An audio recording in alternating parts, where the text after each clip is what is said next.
In a silent cemetery, where tears mix with the morning's fine rain, a solemn funeral is abruptly interrupted by a scene that leaves everyone in shock.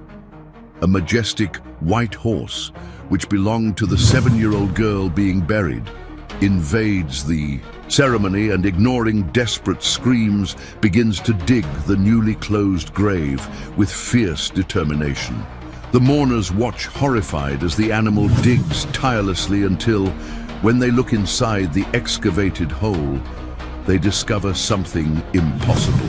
Something that leaves them in complete shock and makes them question who could have committed such an act. If you, like us, love animals, subscribe now to the channel so you don't miss any emotional stories. Thank you. Let's get back to our story. The fine morning rain wove a melancholic veil over Evergreen Memorial Park, where tears mingled. With the drops cascading down grief-stricken faces, the muffled sound of sobs echoed among the old headstones as a small white coffin was slowly lowered into the damp earth. Helena Reed, just 7 years old, was being laid to rest in a ceremony that was supposed to be the final farewell to a life cut short too soon. Her father, Edward Mason, stood erect as a statue beside the grave, his face a mask of controlled agony. At 45, the industrial magnate had built an empire based on absolute control of every situation, but today he seemed vulnerable before the inevitability of death.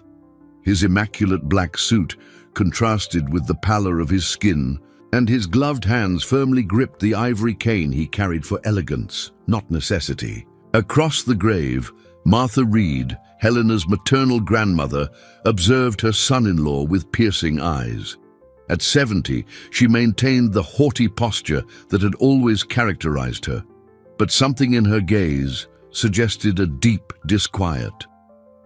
Her trembling hands clutched an embroidered handkerchief, an heirloom from her own mother, as she whispered silent prayers for the granddaughter she loved unconditionally. Father Michael continued his solemn homily when a distant sound began to echo through the morning mist. First, it was only a barely perceptible rumor, like distant thunder. Then the sound intensified, transforming into the unmistakable gallop of hooves against the soaked ground. Those present raised their eyes, confused, searching for the source of the growing noise. Suddenly, through the fog that hung among the cypress trees, a majestic figure emerged that made everyone instinctively recoil. It was Tempest, the white horse Helena loved so much, his silver mane floating like silk in the wind as he galloped towards the group. His eyes, normally serene, shone with a wild intensity no one had ever witnessed. Edward stepped forward, extending a hand in an attempt to calm the animal, but Tempest ignored him completely. The horse passed right by him, as if the man were transparent and headed directly for the open grave. His movements were precise, determined, as if he knew exactly what he needed to do. The mourners watched in horror as Tempest began to dig at the soil with his front hooves, throwing damp earth in all directions. His whinnies echoed through the cemetery like cries of despair, a sound that sent shivers down anyone's spine. The animal dug with a fury that seemed supernatural, completely ignoring the shouts and attempts of those present to pull him away. John, the gravedigger, a simple man, tried to approach with a rope, but Tempest pushed him away with a sharp toss of his head, never stopping his digging. His hooves worked with surgical precision, removing layer after layer of earth as if following a specific mental map. With each movement of the animal, the silence among the mourners grew denser. Something was terribly wrong. Tempest's behavior was not that of a grieving animal, but rather of a creature driven by a purpose that transcended human understanding. His eyes glowed with a determination that spoke of knowledge, of hidden truths that only he seemed to perceive. Edward tried to approach again, this time shouting authoritative commands that always worked with the horse, but Tempest continued digging as if the man didn't even exist. Dirt flew in all directions, staining the elegant clothes of those present, who recoiled further and further, seized by a terrible premonition. When the horse's hooves finally reached the bottom of the grave, the sound that echoed was different from what was expected. It wasn't the dull thud of wood being hit, but the hollow echo of an empty space. Tempest stopped abruptly, raised his head, and let out a whinny that chilled the blood of everyone present. The most shocking truth came to light at that moment. There was no coffin buried there. The silence that followed the discovery was deafening. Those present at the funeral remained motionless, like salt statues trying to process what their eyes had just witnessed. The empty grave seemed like an abyss that sucked all logic and reason from that solemn moment. Tempest remained at the bottom of the hole, his dilated nostrils exhaling vapor into the cold morning air, as if waiting for someone to finally understand his desperate message. Edward was the first to break the collective stupor. His voice, normally firm and controlled, came out trembling as he shouted at the gravedigger, "John, what does this mean? Where is my daughter's coffin?" His words echoed through the cemetery like a lament, but there was something in his tone that sounded more like panic than genuine surprise.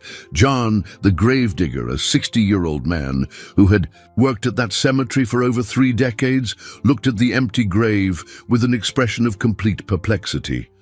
His calloused hands trembled as he approached the edge, trying to understand how this was possible. "Mr. Mason, I myself placed the coffin here last night. Everything was in order, I swear on my late wife's soul." Martha, Helena's grandmother, watched the scene with a mixture of shock and something that could be described as growing suspicion. Her keen eyes alternated between her agitated son-in-law and the horse that remained at the bottom of the grave, as if protecting something invisible. She had raised 5 children and lived long enough to recognize when something wasn't right. And at that moment, every fiber of her being screamed that this situation went far beyond a simple mistake. Tempest, as if sensing the weight of the gazes upon him, raised his head and emitted a low sound, almost a whimper, that made everyone's hearts clench. It wasn't a common whinny, but a vocalization charged with emotion, as if the animal was trying to communicate something urgent that only he understood. Father Michael, a kind man who had known the family for years, approached the grave with cautious steps. "My children, there is certainly an explanation for this. Perhaps the coffin was placed elsewhere by mistake." His words sounded weak even to himself, as he tried to maintain calm amid the growing chaos. Edward began to pace in circles, his hands nervously running through his perfectly combed hair. "This is an outrage, a scandal. How can there be such incompetence?" He gesticulated frantically, but Martha noticed that his complaints seemed more aimed at diverting attention than seeking genuine answers. Among the guests, whispers began to spread like wildfire. They were mostly neighbors and acquaintances of the family, people who had watched Helena grow up and who now found themselves in a situation that defied all logic. Mrs. Carmen, the closest neighbor, clutched her husband Anthony's arm and whispered, "Anthony, did you see how that horse knew exactly where to dig? As if he knew." John, still trying to understand the situation, murmured more to himself than to others. "But the coffin was heavy yesterday, very heavy. I needed 2 men to help carry it." His words were heard by Martha, who immediately turned to him with renewed interest. "Heavy, John? Are you sure it was heavy?" Martha's voice cut through the air like a blade, silencing the whispers around them. Her eyes gleamed with an intensity that made Edward visibly stiffen. The gravedigger paused to think, his brow furrowed in concentration. "Well, now that you mention it, it was heavy when we arrived here, but when we went to lower it, now that I think about it, it seemed lighter. I thought it was strange at the time, but I was tired and didn't think much of it." This revelation dropped like a bomb on the group. Tempest, as if understanding the importance of those words, emitted another low sound and began to walk in circles within the grave, his hooves treading on the earthen bottom as if searching for something specific. Edward, realizing the situation was spiraling out of his control, tried to take the lead again. "Enough! This is ridiculous. Let's get this animal out of here and call the authorities to resolve this confusion."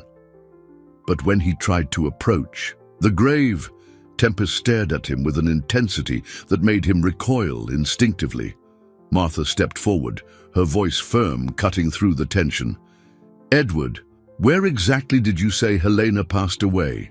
And why wasn't I allowed to see her before the funeral?" Martha's question hung in the air like a storm-laden cloud. Edward felt the weight of everyone's gaze upon him. And for the first time in years, the man who controlled an industrial empire found himself speechless. His hands trembled slightly before he managed to regain his composure, but Martha, with her 70 years of experience reading people, missed no detail. Helena. Helena was admitted to a specialized clinic in Los Angeles, Edward finally replied, his voice sounding more controlled but still forced. "The doctors said it would be better. It would be easier for everyone if she passed peacefully, without visits that might disturb her in her final moments."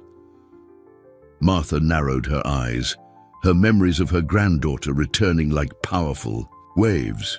Helena wasn't just a special child because of her specific needs. She was a radiant girl, full of life, who found joy in the simplest things. Her mornings were always marked by a run to the stable to greet Tempest, and afternoons stretched into long walks across the fields, where she talked to the horse as if he were her best friend.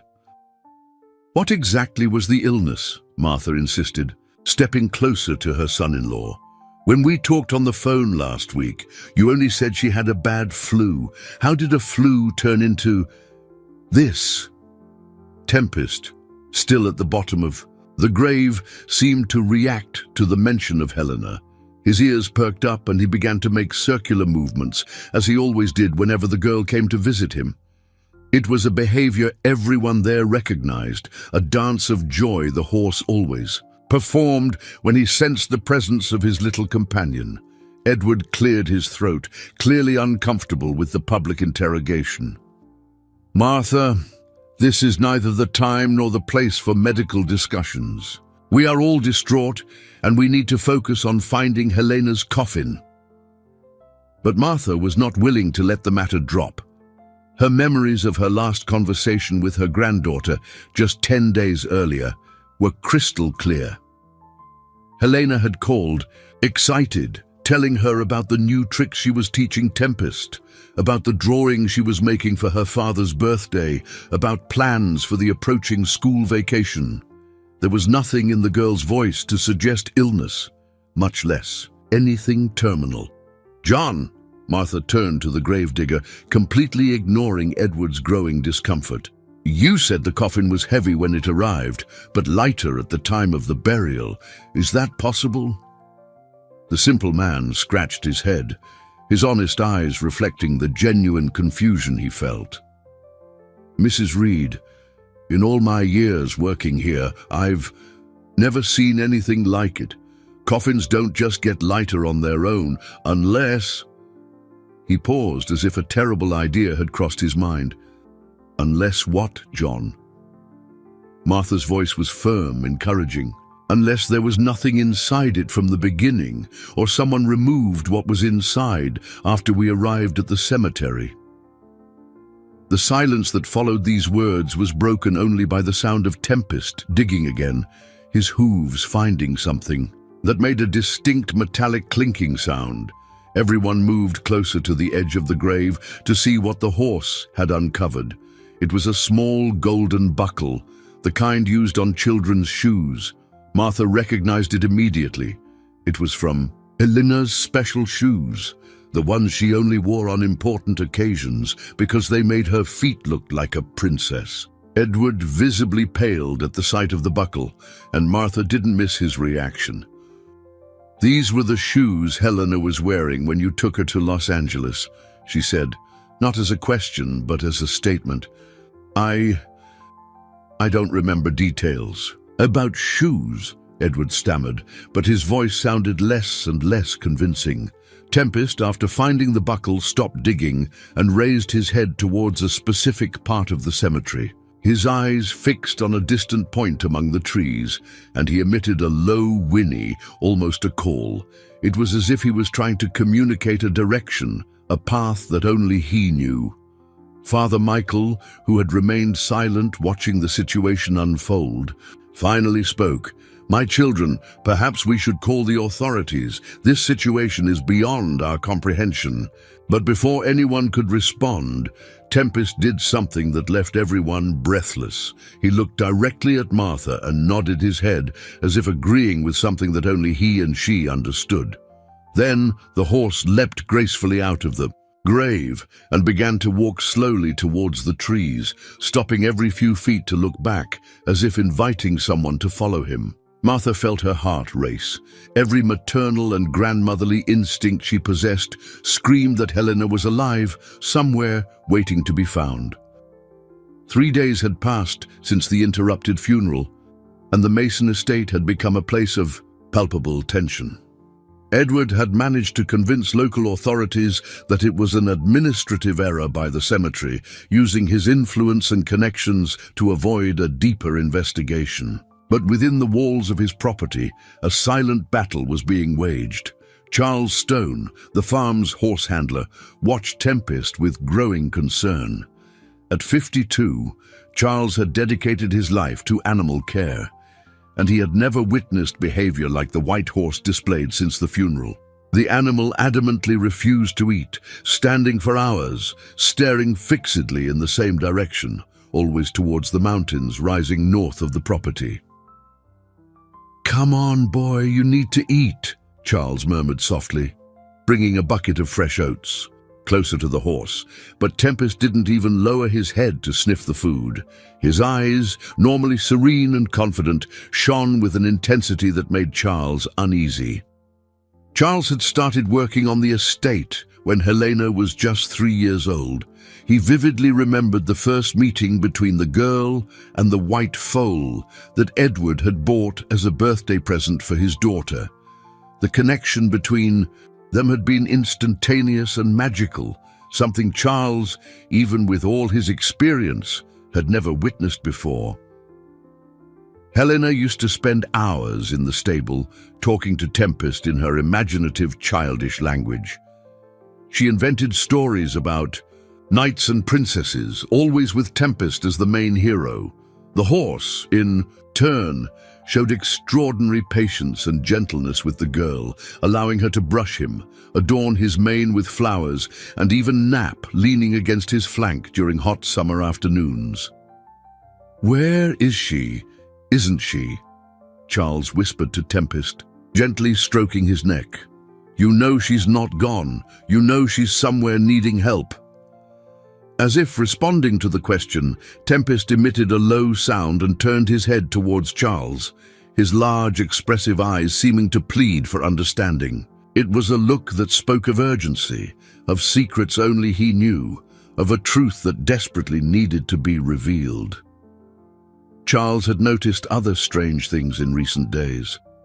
Edward, who used to visit the stables regularly to check on his award-winning racehorses, hadn't appeared once since the funeral. Furthermore, he had given specific orders for Tempest to be kept in his stall, claiming the animal was too disturbed to be let out into the pasture. But Charles knew horses better than anyone in the region, and he knew Tempest wasn't disturbed. He was determined. There was a crucial difference between the two states, and anyone with real animal experience would be able to perceive it. During his nightly rounds through the stable, Charles had begun to follow Tempest's fixed gaze, trying to understand what the horse saw or felt in the direction of the mountains. The night before, he had walked to the fence that bordered the property in that direction and noticed something that made him stop suddenly. There were recent tracks in the mud, heavy masculine boot prints going to and from a trail leading to the mountains. The marks were deep, suggesting that whoever had made them was carrying something heavy. Charles knew the property like the back of his hand, and he knew the trail led to an old cabin that Edward had ordered built years ago, claiming it would be used as a retreat for moments of reflection. But Charles had never seen his boss use the cabin once. On the morning of this fourth day, Charles made a decision that would change everything. He waited for Edward to leave for one of his business meetings in the city, and then opened Tempest's stall. "Let's find out what you're trying to tell me, boy," he murmured, placing a light rope around the horse's neck. Tempest reacted immediately, as if he had been waiting for this moment for days. He walked out of the stable with determined steps and began walking directly towards the north fence, following exactly the path Charles had explored the night before. As they walked the steep trail up the mountain, Charles noticed that Tempest seemed to know the way perfectly, as if he had traveled that route before. The horse occasionally stopped, raising his head to sniff the air, and then continued with renewed determination. After 40 minutes of walking, they reached a clearing where the old wooden cabin stood among the trees. Charles felt his heart race when he noticed clear signs of recent use. A small pile of trash beside the building, tire marks in the soft earth, and something that chilled him completely, a small rag doll lying near the door. It was Helena's inseparable doll, the one she had carried everywhere since she was 4 years old. Tempest approached the cabin and began to walk in circles, emitting low sounds that echoed through the silent forest. It was as if he was calling someone, as if he knew someone very special had been there recently. Charles picked up the doll with trembling hands, his heart beating so hard he could hear it echo in his ears. While Charles was making his disturbing discovery on the mountain, Martha was on her own investigative mission in the city. The 70-year-old woman had spent sleepless nights since the funeral, her suspicions about Edward growing like a storm in her chest. She knew her daughter better than anyone, and she knew she would never have allowed Helena to be admitted to a clinic without, at least, a farewell call.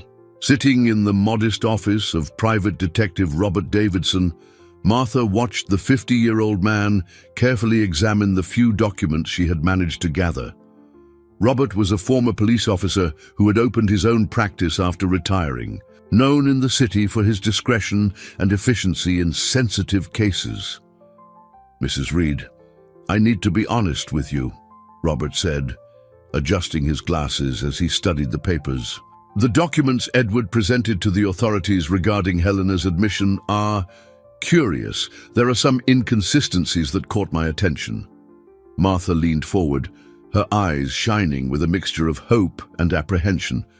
"What kind of inconsistencies?" "First, the hospital mentioned in the documents exists, but when I discreetly called to verify, they have no record of any Helena Reed or Helena Mason admitted in the last 3 months. Second, the medical signatures on the report seem forced." Robert paused, observing Martha's reaction before continuing. "But what worries me most is how quickly everything happened. According to the documents, Helena was diagnosed with a terminal illness on a Monday and passed away on Thursday of the same week. For a healthy child, that's practically impossible." Martha felt her hands tremble. She had always suspected something was wrong, but hearing professional confirmation of her suspicions left her simultaneously relieved and terrified. "Robert, do you think my granddaughter is still alive?" The detective chose his words carefully. "Mrs. Reed, based on what I've seen so far, I believe there's a very real possibility that Helena has not died. The question now is to find out where she is and why Edward orchestrated this charade." As they talked, Robert's phone rang. It was one of his hospital contacts, returning his call about Helena. Martha watched the detective's face change as he listened to the information on the other end of the line. "I see. Yes, thank you very much." Robert hung up and turned to Martha with a grave expression. "Mrs. Reed, I just received very important information. Not only was Helena never admitted to that hospital, but the doctors whose names appear on the reports never worked there. The signatures are completely fake. Martha's world seemed to stop for a moment. The confirmation that Edward had faked Helena's death brought a devastating mix of relief and horror. Her granddaughter was alive, but that meant she was in danger at the hands of a man who had clearly lost all sense of humanity. But why? Martha murmured, more to herself than to Robert. Why would a father do that to his own daughter? Robert had investigated many cases throughout his career, including some involving dysfunctional families and financial matters.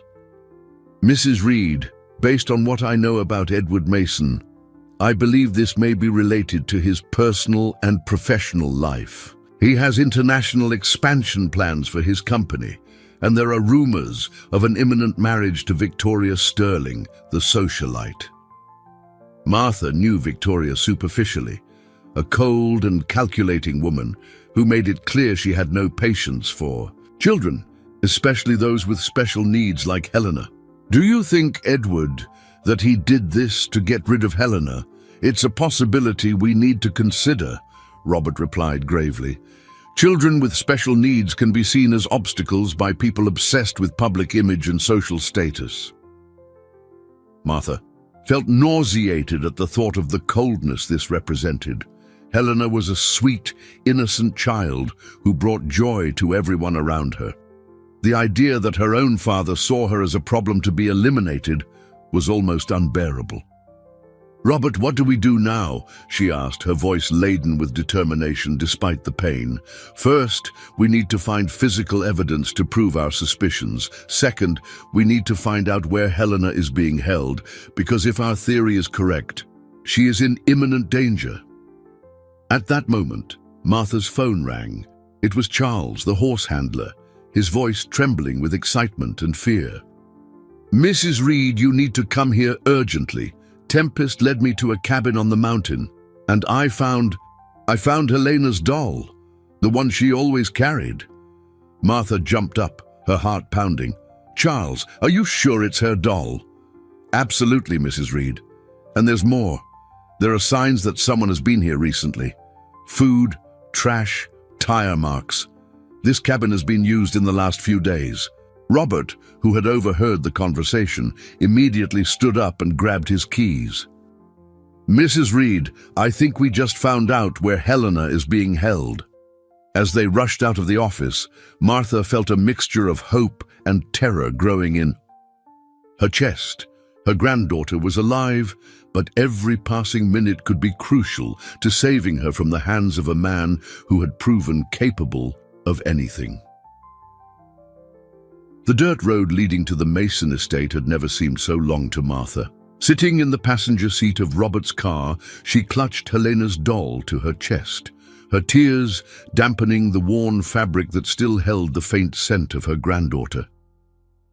Charles had come down from the mountain to meet them at the farm gate, his face etched with the tension of someone who had witnessed something that had changed his understanding of the world. Mrs. Reed, when I found the doll, Tempest became very agitated, Charles explained as he led them along the steep trail. He kept calling, making those sounds he only made when little Helena would hide from him during their games.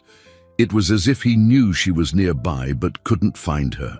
Robert carefully observed every detail of the path, his former police experience making him notice things others might overlook. The tire marks in the mud were recent, probably 2 or 3 days old. There were overlapping footprints, suggesting multiple trips to the location. More disturbingly, he noticed small pieces of blue fabric caught in the bushes along the trail, the same color as the dress Helena wore in recent photos Martha had shown him. When they reached the clearing where the cabin stood, Tempest awaited them like a silent guardian. The white horse immediately approached Martha, gently nudging her shoulder with his muzzle, as if understanding that she was the only person there who could truly help Helena. The cabin was a simple wooden structure built years ago as a supposed retreat, but which had clearly been adapted for a much more sinister purpose. Robert approached the small window and peered through the dusty glass, using a handkerchief to avoid leaving fingerprints. "My God," he murmured, recoiling from the window with an expression of shock. "What is it? What did you see?" Martha asked, rushing to his side. Robert gently prevented her from looking. "Mrs. Reed, perhaps it's best if I describe it. There's clear evidence that a child was held captive here recently." Inside the cabin, Robert had seen a scene that deeply revolted him. A small bed with soiled sheets, half-eaten plates of food, and most disturbingly, cut ropes discarded in the corner. Ropes that had clearly been used to restrain someone. There were also empty vials of sedative medication scattered across the rustic table. Charles, who had remained silent until then, pointed to an area behind the cabin. "Mrs. Reed, there's one more thing you need to see. Tempest showed me." They followed the handler to a small space behind the structure, where the earth had been recently disturbed. In the middle of the moved soil, almost hidden among the leaves, were Helena's special shoes, the ones with the golden buckles that made her feet look like a princess. One of the shoes still had its buckle, but the other was missing it, explaining how the piece had ended up in the cemetery grave. Martha fell to her knees beside the shoes, her hands trembling violently. He took her shoes off. Why would he take her shoes off? Robert knelt beside Martha, his voice gentle but determined. "Mrs. Reed, I believe Edward used these shoes to lend credibility to the fake funeral. He needed something personal of Helena's to convince people she had actually died." Tempest approached the spot where the shoes had been found and began to sniff the ground intensely. Suddenly, he raised his head and let out a loud whinny that echoed through the forest, a sound that carried urgency and something that almost seemed like despair. "He's trying to tell us something," Charles observed, knowing the horse's behavior patterns well. "Tempest only makes that sound when he feels Helena is in immediate danger." Robert quickly stood up, his mind processing the evidence. If Helena was here until recently, but isn't anymore, that means Edward moved her to another location, and if Tempest is sensing urgency, it means time is running out, Martha completed, her voice laden with horror and determination. At that moment, they heard the sound of an engine approaching on the trail. Robert immediately motioned for everyone to hide behind the cabin while he peered through the bushes to see who was arriving. It was Edward, driving a black Jeep, alone. His face was tense, and he carried a large bag on the passenger seat. When he got out of the vehicle, they could see that his clothes were rumpled and his hands trembled slightly, signs of extreme stress. Edward walked directly to the cabin, opened the door with a key, and quickly entered. Sounds of heavy movement came from inside, as if he was removing or reorganizing large objects. Robert whispered to Martha and Charles, "He's eliminating evidence. This confirms our theory. Helena was here, and now he's trying to erase all traces." Tempest, still hidden, with them, seemed increasingly agitated. His nostrils flared with each passing second, and he kept his gaze fixed in the opposite direction from the cabin, as if sensing something humans couldn't perceive. "What are you looking at, boy?" Charles murmured, following the horse's gaze. It was then that they realized Tempest wasn't looking at the cabin where Edward was, but in a completely different direction, deeper into the forest, where a second, almost invisible trail disappeared among the dense trees. Helena was no longer in the cabin. She had been moved to an even more isolated and dangerous location. The sound of Edward's footsteps leaving the cabin made everyone shrink further behind the bushes. Robert held Martha's arm, preventing her from making any movement that could reveal their presence. Charles kept a gentle hand on Tempest's neck, trying to calm the horse, who showed increasing signs of agitation. Edward carefully locked the cabin and returned to the Jeep, But instead of leaving immediately, he stopped and looked around the clearing with an expression of extreme paranoia. It was as if he felt he was being watched. His eyes scanned the dense vegetation, passing dangerously close to where they were hiding. After long minutes that seemed like hours, Edward finally got into the vehicle and drove away, but not on the main trail that led back to the property. Instead, he followed exactly the direction Tempest had indicated, along the secondary trail that disappeared deeper into the forest. "Now we know for sure where Helena is," Robert whispered, his voice urgent. "But we need to be very careful if Edward discovers us." Martha stood up with determination, wiping dirt from her knees. "I don't care what happens to me. My granddaughter is in danger, and I'm not going to stand here while that monster might be hurting her." Tempest, as if understanding the gravity of the situation, positioned himself beside Martha and lowered his head slightly, as he always did when Helena needed his help to climb onto his back. The gesture was so touching and natural that it brought tears to everyone's eyes. "He wants you to ride him," Charles observed with admiration. "Tempest knows it's the only way we can reach Helena in time." Robert, still cautious, checked his cell phone and confirmed what he already expected. There was no signal in the mountainous region. "I can't call for backup from here. We're on our own." The secondary trail was much steeper and more dangerous than the first. Centuries-old trees formed a thick canopy that blocked almost all sunlight, creating a dark and claustrophobic atmosphere. Tempest led the way, his keen instincts guiding them along a path that seemed impossible to find without his help. As they advanced, they began to hear disturbing sounds coming from further ahead, male voices discussing something in low, urgent tones. Robert gestured for them to stop and carefully approached a rock formation that offered a privileged view of the valley below. What he saw chilled his blood.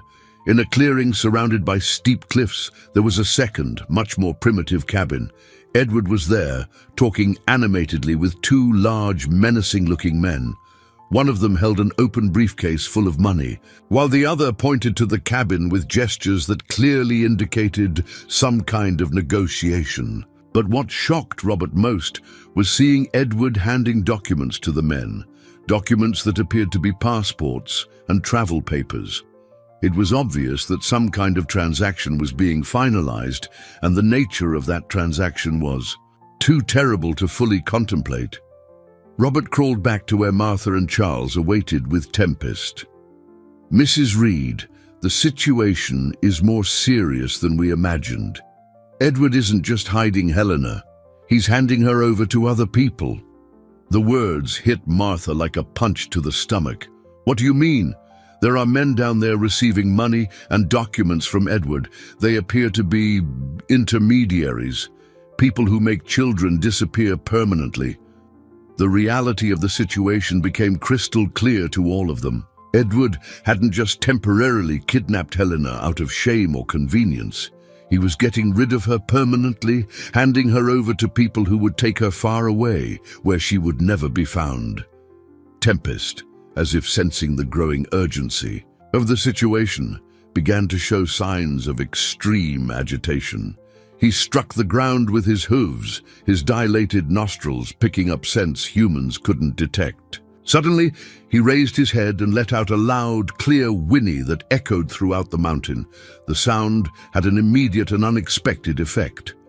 From inside the primitive cabin below came a response, a small, weak voice, but unmistakably familiar, screaming, "Tempest! Tempest, I'm here!"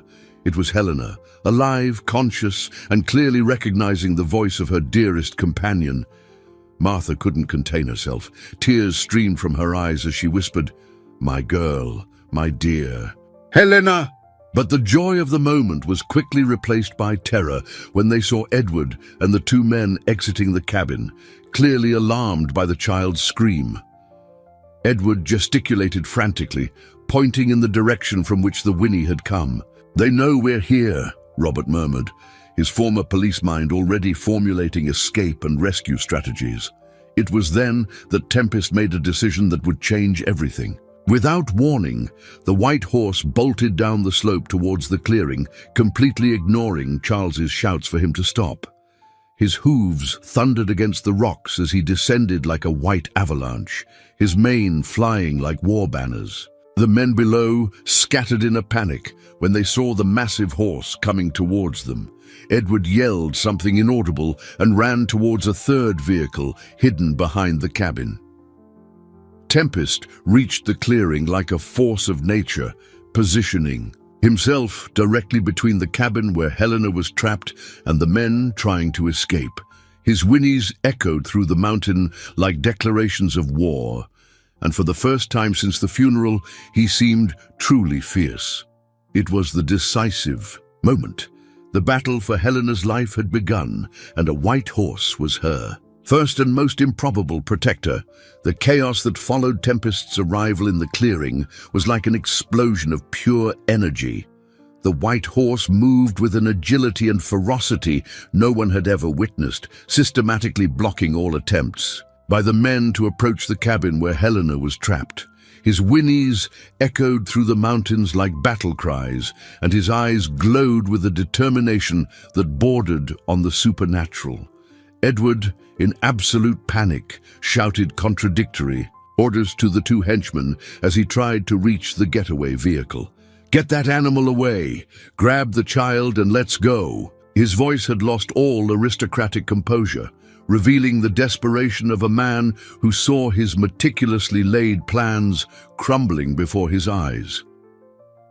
Martha, Robert, and Charles descended the slope as fast as they could, guided by the sounds of the battle below. Robert had pulled out his phone and miraculously found a small cell signal among the rocks. With trembling fingers, he dialed the authorities as he ran. "This is Robert Davidson, former investigator. I need urgent backup in the mountains of the Mason estate. Minor abduction in progress. Repeat, child in imminent danger." Tempest, meanwhile, displayed impressive tactical intelligence. He had noticed that one of the henchmen was trying to go around the cabin to the right, so he strategically positioned himself to block that route. When the second man tried to approach from the left, the horse quickly spun and confronted him with a series of calculated kicks that made him retreat rapidly. From inside the cabin, Helena's voice continued to scream, "Tempest! I knew you'd come for me! I knew it!" Her voice, though weak, carried a joy and relief that touched everyone's hearts. The girl had kept faith in her companion, even in the darkest moments. Edward, realizing the situation was completely out of control, made a desperate decision. He grabbed a pistol from his vehicle's glove compartment and pointed it directly at Tempest. "Get away, or I'll shoot the horse." It was at that moment that Martha arrived at the clearing, closely followed by Charles and Robert. The sight of Edward pointing a gun at Tempest was too much for her to bear. "You monster! How can you threaten the only being who truly loves your daughter?" "Shut up, old woman!" Edward screamed, his mask of civility completely shattered. "Helena is my daughter, and I decide what happens to her. She's a burden, an obstacle to my future. Victoria would never accept a child like her." Edward's words echoed through the clearing like confessions from a lost soul. Charles, a simple man but with a pure heart, looked at his boss with utter disgust. "Mr. Mason, how can you speak like that about the girl? She's the sweetest, purest creature I've ever known." One of the henchmen, a large, brutal-looking man, tried to take advantage of the distraction to approach the cabin, but Tempest was alert. The horse quickly turned and delivered a precise kick that hit the man in the shoulder, making him cry out in pain and recoil. Robert, with his police experience, began to strategically assess the situation. Edward was visibly unstable, holding the gun with trembling hands. The two henchmen were injured and clearly wanted to abandon the operation. The advantage was shifting to their side, but they needed to be careful not to put Helena in greater danger. Edward, "Think about what you're doing," Robert said in a calm, authoritative voice. "Helena is your daughter. There's a way to resolve this without more violence." "There's nothing to resolve!" Edward shouted, tears of rage and despair streaming down his face. "My whole life has been planned to get where I am. Helena doesn't fit into those plans. She never fit." Tempest, as if understanding every word, positioned himself even closer to the cabin, forming an impenetrable protective barrier. His muscles were tense, ready to react to any threat against Helena. It was then that something unexpected happened. The cabin door opened slightly, and a small hand appeared in the crack. Helena had managed to partially free herself from her restraints and was trying to get out. Her voice, though weak, reached everyone clearly. "Daddy, why are you doing this?" "To me, I just want to go home with Grandma Martha and play with Tempest." The absolute innocence of those words struck Edward like lightning.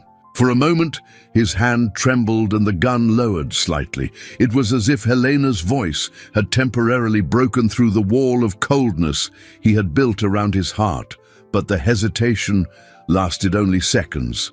The sounds of helicopters and sirens began to echo through the mountain. The authorities were arriving. Edward realized his time had run out, and desperation made him harden again. "If I can't have the life I want, then at least I'll make sure Helena doesn't ruin anyone else's life," he murmured, raising the gun again. Tempest seemed to sense the change in Edward's energy. The horse positioned himself directly between Helena and her father, his eyes fixed on the man who had become a threat to the child he vowed to protect. The final confrontation was about to happen, and everyone knew that the next few seconds would determine Helena's fate. Time seemed to freeze at that crucial moment. Edward held the gun with trembling hands, his mind clearly in conflict between the despair of a cornered man and the last vestiges of humanity that still remained in his soul. Tempest remained motionless as a white marble statue, his eyes fixed on the man who represented the greatest threat to Helena's safety. The sounds of the helicopters approached rapidly, echoing through the mountains like the roar of mechanical dragons. Edward looked at the sky with an expression of sheer panic, knowing that every second that passed diminished his chances of escape.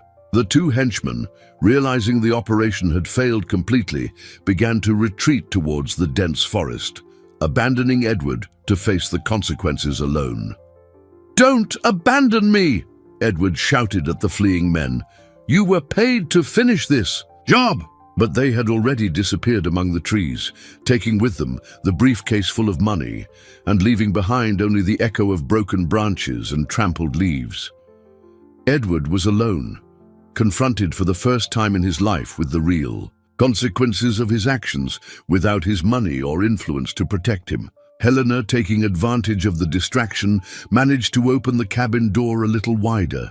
Her appearance shocked everyone present. She was visibly thinner, her hair disheveled, and her clothes dirty and torn, but her eyes still shone with the same sweetness and determination that had always characterized her.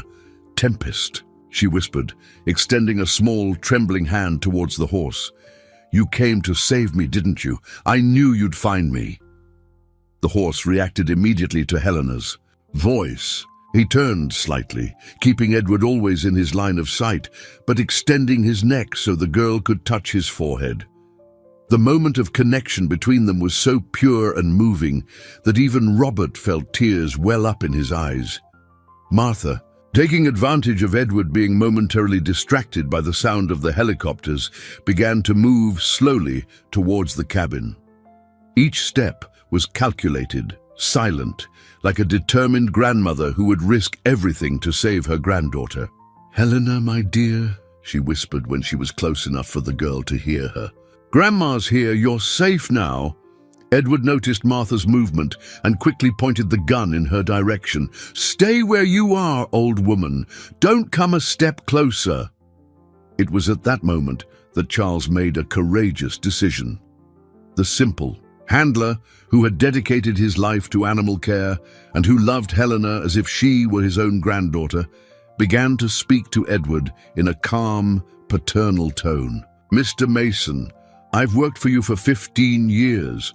I've watched you build this empire, seen your determination and intelligence. But I've also seen how little Helena loved you unconditionally. She always spoke of her dad with such pride, always drew pictures of you to hang in the stable." Charles's words penetrated the armor of coldness Edward had built. For the first time in weeks, he remembered the mornings when Helena would run to hug him before he left for work, the childish drawings she made especially for him, the moments when she called him the best daddy in the world. She was always complicated," Edward murmured, his voice laden with a pain he had tried to suppress for so long. Victoria said a child like Helena would be an obstacle, that international. "Business requires a perfect image." "Mr. Mason," Charles continued, taking a cautious step toward his boss, "little Helena is perfect just the way she is. She has a pure heart, a kindness that's rare to find. How can you think that's an obstacle?" Tempest, sensing that the tension was slightly decreasing, began to move slowly toward Helena. His movements were gentle, calculated not to alarm Edward, but determined enough to continue protecting the girl. The helicopters were now very close, and amplified voices began to echo through the clearing. "Edward Mason, this is the police. Drop the weapon and surrender peacefully." Edward looked around the clearing, finally comprehending the complete futility of his situation. He was surrounded, abandoned by his accomplices, confronted by the family he had tried to destroy, and observed by a horse who showed more loyalty and love than he had ever been capable of feeling. I didn't want it to come to this," he whispered, his hands trembling violently. "I just wanted a simple life, without complications." Helena, with the courage only children possess, stepped completely out of the cabin and walked slowly towards her father. Her legs were weak from confinement, but her determination was unshakable. "Daddy," she said with her sweet, innocent voice, "I love you even when you're angry with me. Grandma Martha says families always forgive." Helena's words were like a punch to Edward's gut. He looked at his daughter, really looked at her, and for the first time in months, saw not an obstacle or a problem, but a child who loved him unconditionally despite everything he had done. The gun began to tremble in his hands, and slowly, very slowly, he began to lower it. The gun fell from Edward's hands as if it had become too heavy to carry. The metallic clatter echoed through the clearing, followed by a silence that seemed to carry the weight of all the repressed emotions of the past few days. Edward collapsed to his knees, his hands covering his face as deep sobs shook his entire body. Helena, with the innocent courage that only children possess, continued walking towards her father. Her legs trembled from the weakness of confinement, but her steps were determined. Tempest accompanied her closely, like a silent guardian ready to protect her if necessary. "Daddy, why are you crying?" Helena asked, her small voice filled with genuine concern. Even after everything she had been through, her first instinct was to comfort her suffering father. Martha rushed to Helena, enveloping her granddaughter in a desperate embrace that seemed to try to make up for all the days of separation and fear. "My girl, my brave little one," she whispered through tears. "Grandma's here. You're safe now." The helicopters finally landed in the clearing, kicking up a cloud of dust and dry leaves. Heavily armed police officers exited the aircraft, but Robert gestured for them to keep their distance. The situation was resolving itself, and an aggressive approach could traumatize Helena even further. Edward lifted his face to look at his daughter, and what Martha saw shocked her deeply. He was no longer the cold, calculating man she knew, but a broken human being, consumed by guilt and the weight of his terrible choices. His eyes were red, his cheeks pale, and his expression carried a regret that seemed to come from deep within his soul. "Helena," he whispered, his voice almost inaudible. Can you forgive your daddy?" The question hung in the air like a desperate plea. Charles, who had witnessed many emotional scenes in his simple life, felt his heart clench at the sight of such a powerful man reduced to begging a 7-year-old child for forgiveness. Helena looked at her father with her large, expressive eyes, those same eyes he had tried to ignore for so long. Slowly, she released herself from Martha's embrace and approached Edward. With her small hands, she gently touched his face, wiping away his tears as she always did whenever she saw someone sad. "Daddy, my teacher at school said that forgiving is what people who love each other do. I love you, so I forgive you. But do you promise you won't ever take me away from home again?" The simplicity and purity of Helena's response completely broke through Edward's last defenses. He enveloped her in a desperate hug, whispering apologies repeatedly. "Forgive me, my princess, forgive me for everything." Daddy was very confused, very lost. "I promise I will never hurt you again." Tempest approached the two, lowering his head to gently touch Helena's shoulder. It was as if the horse was blessing the reconciliation, offering his own form of forgiveness to the man who had caused so much suffering to the girl he loved so dearly. Robert cautiously approached, knowing he had to do his professional duty even amidst that emotionally charged moment. "Edward, you need to come with us. There are many questions that need to be answered, many laws that have been broken." Edward slowly stood up, holding Helena close for a few more seconds before handing her back into Martha's arms. "I know," he said with a firm voice, for the first time in days, showing some dignity. "I know I need to pay for what I did. Just take good care of her. She deserves all the love in the world." The police approached to handcuff Edward, but he did not resist. Before being led away, he turned one last time to Helena.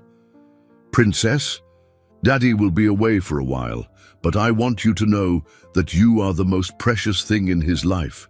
Never doubt that." Helena waved goodbye to her father with a touching innocence, not fully understanding the gravity of the situation, but sensing that something important had changed between them. "Bye, Daddy. Tempest and I will wait for you to come back." As Edward was led towards the helicopter, Martha held Helena tightly, whispering words of comfort and love. Charles approached Tempest, stroking the horse's neck with admiration and gratitude. "Boy, you were the hero of this story," he murmured to the horse. "Without you, we would never have found our Helena." Tempest seemed to understand every word. He approached Helena and lowered his head, allowing her to hug him as she used to. The connection between them was stronger than ever, reinforced by the proof that their love could overcome any obstacle. Robert approached Martha, placing a gentle hand on her shoulder. "Mrs. Reed, Helena will need medical care and psychological support, but she is strong, and with all the love you show her, I'm sure she will make a full recovery."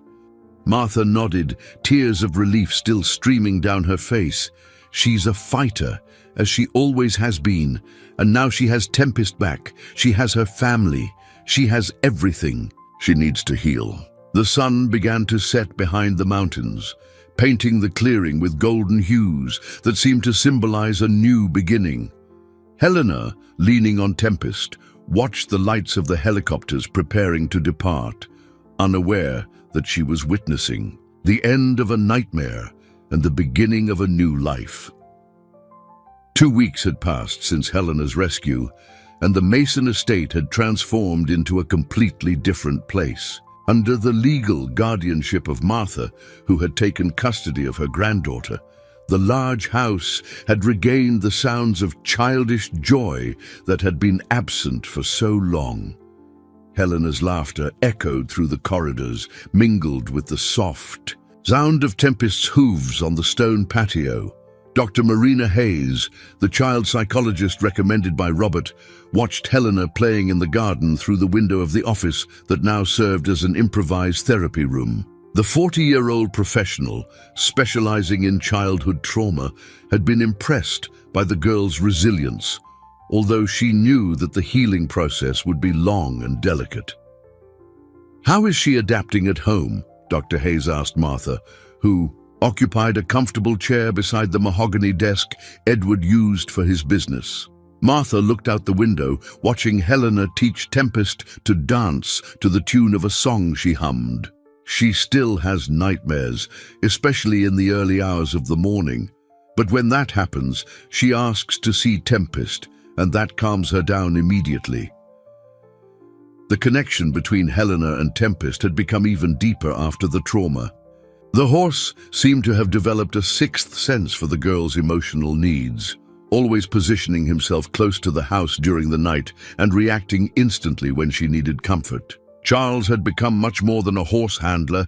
He was now a loving, paternal presence in Helena's life. In the afternoons, he taught her how to care for the other animals on the property, always with Tempest carefully supervising every activity. "Mrs. Reed," Charles had said the previous morning, "the girl has a natural gift with animals.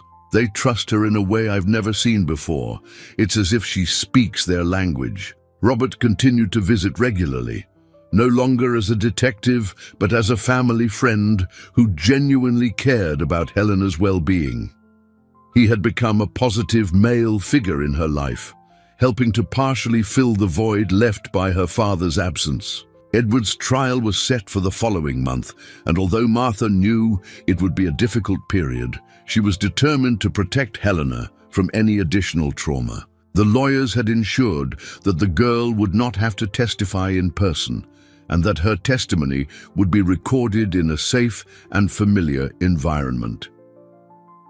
"Dr. Hayes?" Martha asked with evident concern in her voice.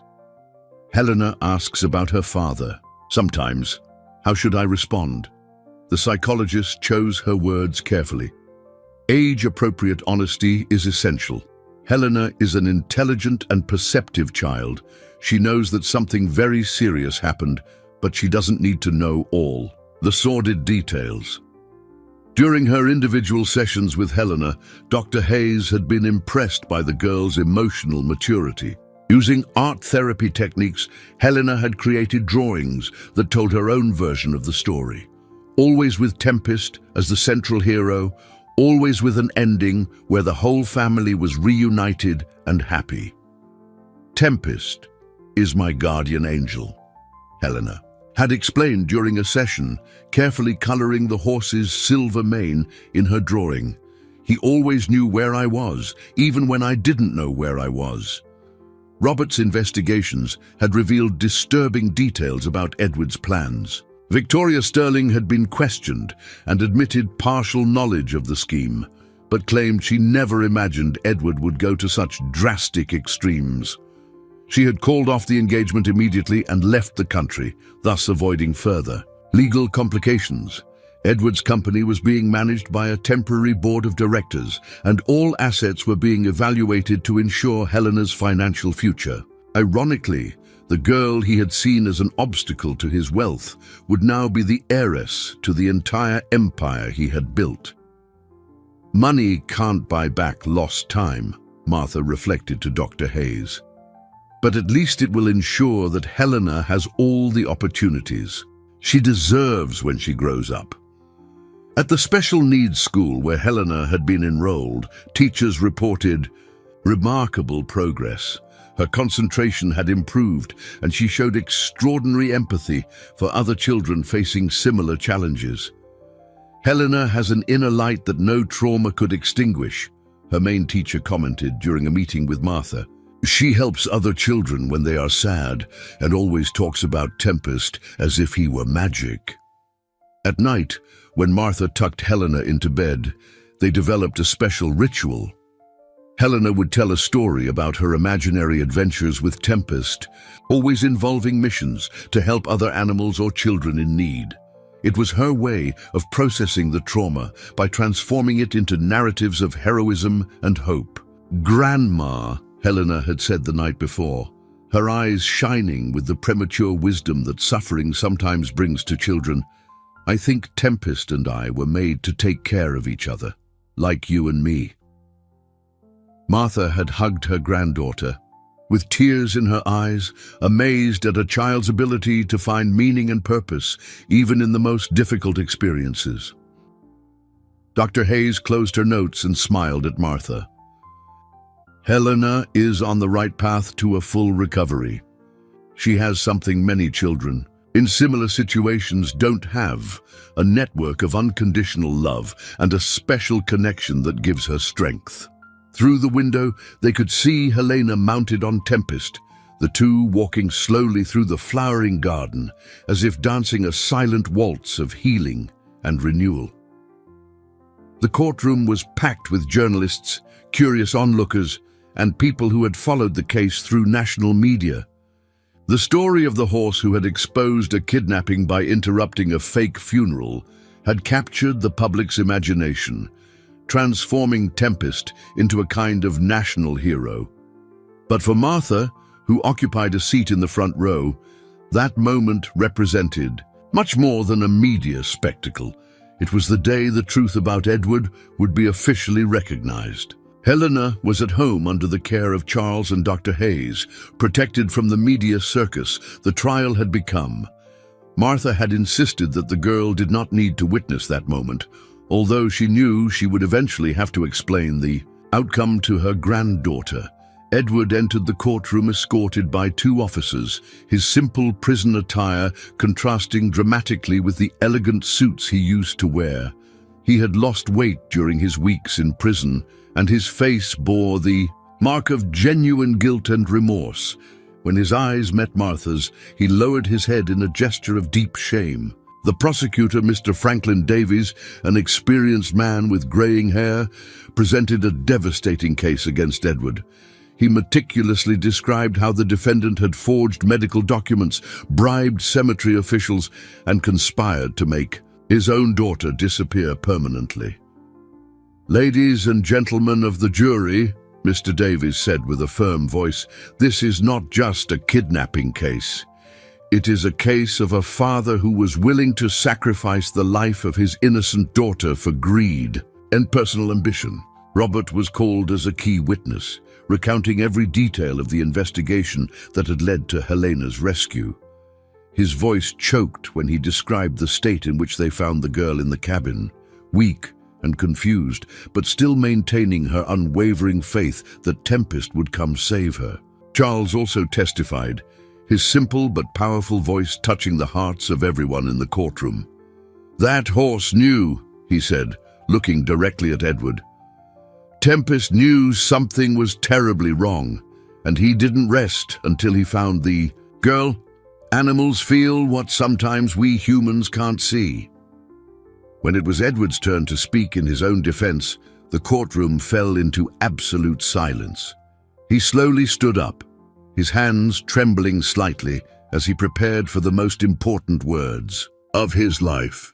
"Your Honor," Edward began, his voice filled with genuine emotion, "I cannot and will not try to justify what I did. There is no justification for a father to try to destroy his own daughter's life." Tears began to stream down his face as he continued, Helena is the purest and most innocent creature I have ever known. She loved me unconditionally, and I repaid that love with cruelty. I was so obsessed with my image, with my business plans, with what other people would think, that I completely lost sight of what truly mattered."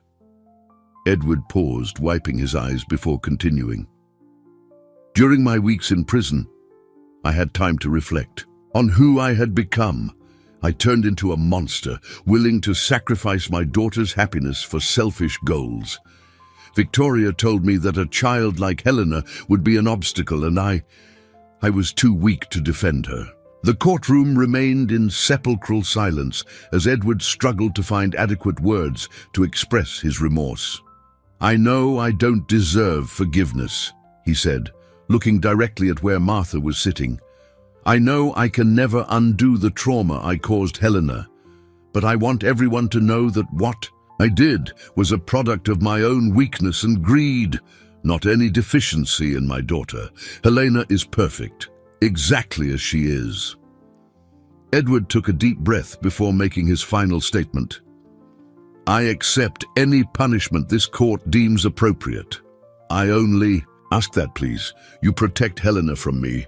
She deserves a life full of love and happiness, something I'm clearly not capable of offering." The judge, Judge Harrison Miller, a wise man with 40 years of experience in the judiciary, observed Edward carefully before pronouncing his words. "Mr. Mason, in all my years presiding over this court, I have rarely witnessed a case as disturbing as this. A father who deliberately puts his own daughter in danger for selfish reasons represents one of the gravest forms of betrayal of parental trust." Judge Miller paused, allowing his words to echo through the room. "However, I must also acknowledge that your remorse seems genuine and that your full confession facilitated the investigation and spared your daughter additional trauma during this process." Martha firmly clutched the strap of her purse, inside which she carried a recent photo of Helena mounted on Tempest, both smiling radiantly for the camera. That image represented everything she had fought for: her granddaughter's happiness and safety. "The sentence will be announced after the recess," the judge declared. This court recognizes the exceptional gravity of this case and the need for justice not only for the direct victim, but for all of society that relies on the protection of children. As people left the courtroom for the recess, Martha remained seated, reflecting on the extraordinary journey that had led to this moment. From a funeral interrupted by a determined horse to this day of reckoning, she had witnessed the transformative power of truth and unconditional love. In her mind, she could visualize Helena at home, probably playing in the garden with Tempest, oblivious to the drama unfolding in the courtroom. That's how it should be. A child protected, loved, and free to simply be a child. When the court reconvened after the recess, the tension in the air was palpable. Judge Harrison Miller returned to his position with a solemn expression that reflected the gravity of the decision he was about to announce. Edward remained standing, his hands clasped in front of his body, accepting whatever fate was imposed upon him. After careful deliberation, the judge began, his voice echoing through the silent room. "This court sentences Edward Mason to 15 years in prison for the crimes of kidnapping, forgery, fraud, and child endangerment. Furthermore, all his assets will be transferred to a trust fund administered by the victim's grandmother, Martha Reed, to ensure Helena's future and well-being." Martha felt a mixture of relief and sadness. Justice had been done, but she felt no joy in Edward's downfall, only a deep satisfaction that Helena would now truly be safe. "The court also determines," Judge Miller continued, "that the defendant may receive supervised visits from his daughter should she express a desire to see him, but only after a full psychological evaluation and professional recommendation." Edward accepted the sentence with dignity, simply nodding his head. Before being led away, he asked permission to address a few final words to Martha. "Mrs. Reed," he said, his voice filled with sincerity, "please tell Helena that that I love her more than anything in this world, and that perhaps one day when she is older she can understand that I was sick, lost, but that never meant she wasn't perfect and loved." Martha nodded, tears in her eyes. "Edward, perhaps you will find peace in prison. And perhaps with time, Helena can find a way to reconcile the father she loved with the man who hurt her." 3 months after the trial, life on the estate had found a new rhythm. Helena had thrived under Martha's loving care, developing a confidence and joy that radiated to everyone around her. Her therapy with Dr. Marina Hayes was progressing extraordinarily well, and the nightmares had practically disappeared. Charles had been officially promoted to estate manager, a position he exercised with pride and dedication. His paternal connection with Helena had deepened, and he often found her in the stable in the morning, talking to Tempest about her dreams from the night before. "You know, Charles," Helena said on a sunny morning, while brushing Tempest's silky mane, "I had a dream where Daddy was in a quiet place, reading books and learning to be a better person." Charles smiled, impressed by the girl's capacity for forgiveness. "And what did you feel in that dream, little one?" "I felt that maybe one day he can go back to being the daddy who took me horseback riding on Sundays," she replied thoughtfully. "Tempest says everyone deserves a second chance." Robert had become a regular visitor, no longer as a detective, but as a dear family friend. He often brought gifts for Helena, adventure books, educational games, and always something special for Tempest, like premium apples or carrots. During one of these visits, Helena asked a question that surprised everyone. "Uncle Robert, when can I visit Daddy?" Martha and Robert exchanged worried glances, but Dr. Hayes, who was present, knelt beside Helena. "Why would you like to visit your father, dear?" "Because Tempest told me in a dream that Daddy is very sad and needs to know that I still love him," Helena replied with the profound simplicity that characterized her. "And because maybe if I tell him it's okay, he can start to heal too." Dr. Hayes was impressed by Helena's emotional maturity. After several preparatory sessions and careful evaluations, she finally recommended that the visit take place, but in a controlled environment and with psychological supervision. The meeting between father and daughter took place in a special room at the prison, designed for sensitive family visits. Edward had cried for hours before the visit, terrified that Helena would reject him or show fear in his presence. When Helena entered the room holding Martha's hand, Edward slowly stood up. He had lost more weight, but his eyes shone with a clarity that had been absent for months. "Hi, Daddy," Helena said simply, as if it had only been a few days since they last saw each other. Edward knelt to be at her height, tears streaming freely down his face. "Hi, my princess. Are you not afraid of me?" Helena shook her head and approached to hug him. "Tempest told me you're learning to be a better person. Is that true?" "I'm trying very hard, Helena. Every day, I'm trying to understand how I became someone who could hurt you, and every day I promise to be better." "Then it's okay," Helena said, caressing her father's face as she used to when she was younger. "People can get lost and then find themselves again. Grandma Martha taught me that." The meeting lasted only an hour, but it was transformative for both. Edward had received the forgiveness he didn't believe he deserved, and Helena had planted the seeds of a possible future. Reconciliation. When they left the prison, Helena was thoughtful. "Grandma, I think Daddy will be okay. He looks different, more like the Daddy I remember from when I was little." Martha kissed her granddaughter's forehead, amazed at a child's capacity for unconditional love. "You have a very special heart, Helena. Tempest chose his best friend well." That night, when they arrived home, Tempest was waiting for them at the gate, as he always did. Helena ran to hug him, whispering in his ear about the visit to her father. The horse listened patiently, as if understanding every word, and then gently carried her to the stable, where she fell asleep leaning against his flank, protected by the purest love there is, that of a true friend. A year had passed since that dramatic funeral that changed everyone's lives forever. The Mason estate, now officially home to Helena and Martha, had transformed into a refuge of peace and joy. What was once a cold and imposing mansion now breathed life, with flowering gardens carefully maintained by Charles and childish laughter echoing through the corridors. Helena, now 8 years old, had grown not only in stature, but in wisdom and confidence. Her golden hair shone in the morning sun as she ran through the verdant field towards the stable, where Tempest awaited her with his characteristic patience. The connection between them had become legendary in the region, inspiring stories that passed by word of mouth about the horse who saved a girl and an entire family.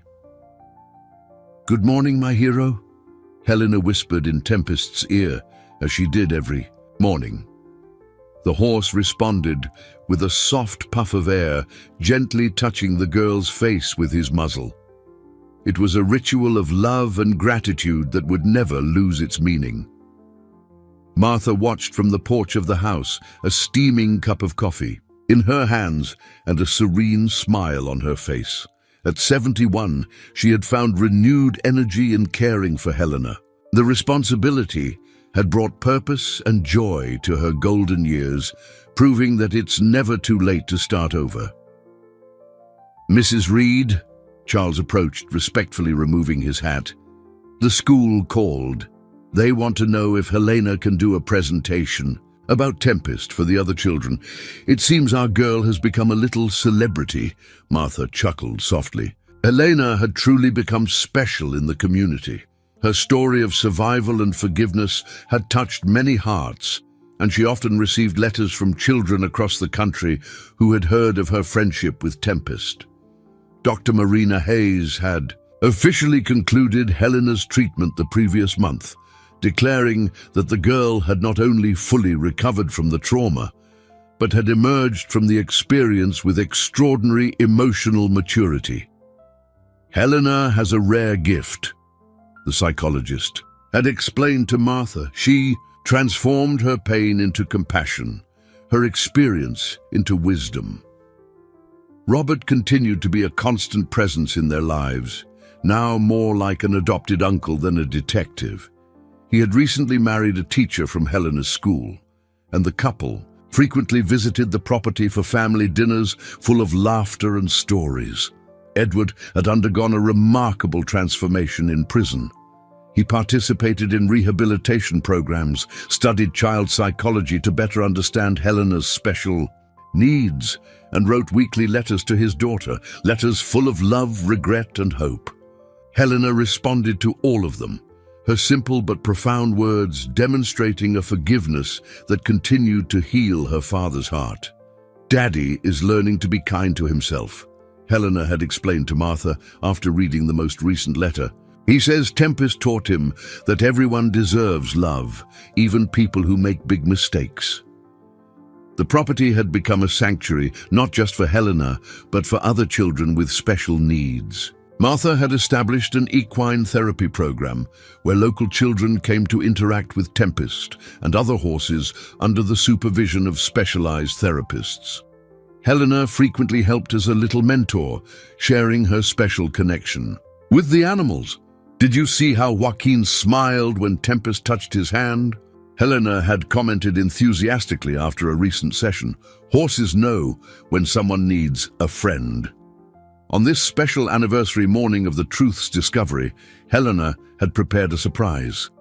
She led Tempest to a special spot in the field, the same point where the horse had first stopped to look towards the mountains, sensing something was wrong. "Tempest," she said solemnly, placing a flower crown she had made on the horse's head, "you are my hero forever. Thank you for never giving up on me." The horse remained still as Helena adorned him, as if understanding the importance of that moment. Then, as if responding to her gratitude, he lowered his head and gently touched the girl's heart with his muzzle, a gesture that symbolized the eternal connection between them. Martha approached, carrying a special letter. "Helena, something arrived for you today." It was an official letter informing that Helena had been invited to receive a Children's Medal of Courage from the state government, and that Tempest would be honored as Animal Hero of the Year. The ceremony would take place in the state capital, and the entire family was invited. "Grandma," Helena said after hearing the news, "can I ask for something special?" "Of course, my dear. What would you like?" I want Daddy to know about the medal. And I want to tell him that when he gets out of prison, he will always have a place here with us. Tempest agrees with me. Tears welled up in Martha's eyes. Helena's capacity to forgive and include, even after everything she had been through, was truly extraordinary. As the sun set on that special day, Helena mounted Tempest for her favorite evening walk. They headed to the top of a small hill that offered a panoramic view of the property. There she sat on the soft grass, leaning against the horse's warm flank, watching the golden colors of the sky. "You know, Tempest," she whispered, "I think our adventure taught us something very important, that no matter how lost or scared we get, there's always someone who loves us enough to find us." The horse turned his head slightly to look at her, his large, expressive eyes reflecting all the wisdom and love that had guided their journey since that terrible day in the cemetery. As the first stars began to appear in the darkening sky, Helena and Tempest remained there, two friends who had faced the darkness together and emerged into the light, proving that true love and unwavering loyalty can triumph over any adversity. The story that had begun with tears and despair ended with hope and renewal, a testament to the transformative power of unconditional love and unwavering faith.